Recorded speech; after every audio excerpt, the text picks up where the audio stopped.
Olá pessoal, aqui é o Ângelo da Price Action Bots e nesse vídeo vou mostrar um pouco para vocês sobre os parâmetros de concorrência.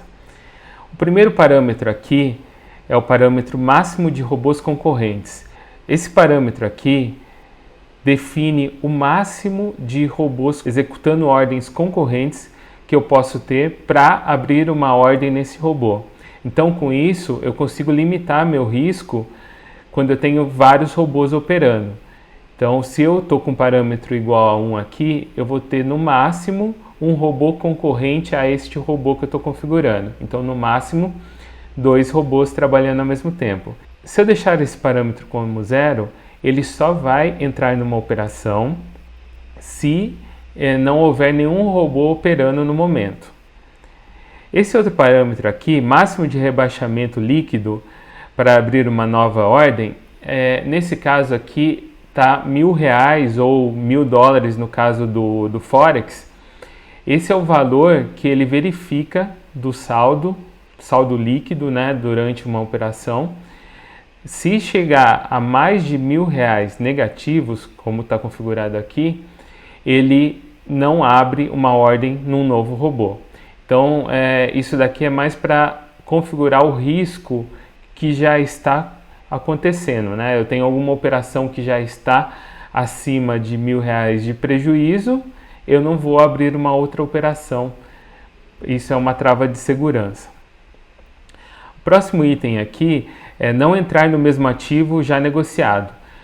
Quando ele está como true ou verdadeiro, ele não entra se estiver já tendo alguma negociação no ativo corrente. No caso aqui, eu estou no dólar. Se tivesse alguma operação no dólar com algum outro robô, ele não operaria. Outro parâmetro aqui, máximo de trades similares, mesmo ativo.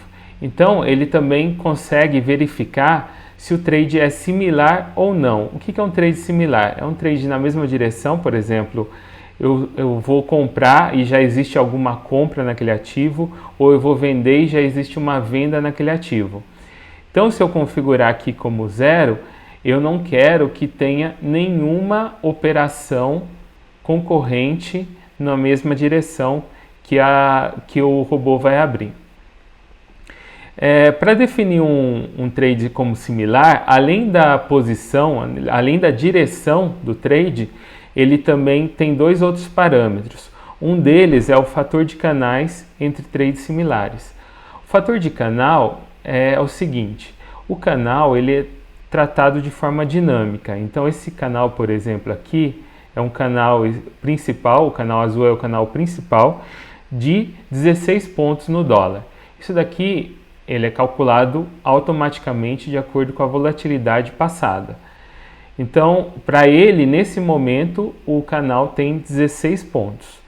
Então, ele vai olhar aqui. Se eu coloco como um canal, então ele vai verificar. Existem 2 compras com distanciamento de um canal uma da outra, ou existem 2 vendas com distanciamento de até um canal uma da outra? Se existe, ele considera como trade similar. E se ele pode operar no máximo 0 trades similares, então ele não vai abrir a posição.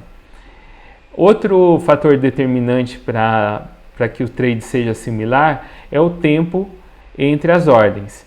Então, se um robô abre uma ordem e depois de, no caso aqui, 15 minutos, outro robô abre a ordem, ele não vai considerar esse trade como similar, porque já se passaram 15 minutos.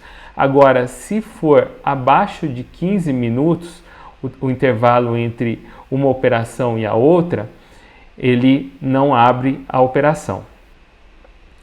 Um outro item aqui, uma outra configuração sobre concorrência ainda, é o nome do robô, que este é secundário. Então eu consigo falar que esse robô aqui, ele é secundário do robô TF maior. Esse é um nome que eu dei para um outro robô, um outro setup. Então, se ele verificar que não existe nenhuma operação no TF maior, ele não vai abrir a operação. Ele só abriria, nesse caso, uma operação se já houvesse uma operação no TF maior. Isso daqui é o contrário dos outros parâmetros, né? Eu preciso ter uma operação num robô primário para executar no secundário. Então, nesse caso, isso daqui é usado muito para quando eu tenho um robô que opera ao contrário do outro robô. Um robô que trabalha na tendência e um robô que trabalha contra a tendência. Então eu posso ter os dois trabalhando ao mesmo tempo, desde que eu tenha configurações que geraram a oportunidade de trade nos dois, e daí com isso um robô tende a proteger o outro. Outro ponto aqui é os minutos entre secundário e primário. Nesse caso aqui está 0 minutos. Então ele pode abrir duas ordens, uma ordem no robô primário e uma ordem no robô secundário ao mesmo tempo. Se eu coloco aqui, por exemplo, 5 minutos, ele só vai abrir uma ordem no robô secundário com no mínimo 5 minutos após o momento que ele abriu a primeira ordem no robô primário. Então, claro, dependendo também de um sinal de entrada. Se não tiver sinal de entrada, o robô secundário não entra na posição. Então essas daqui são as configurações de concorrência. Nos próximos vídeos a gente continua com a outra seção. Obrigado.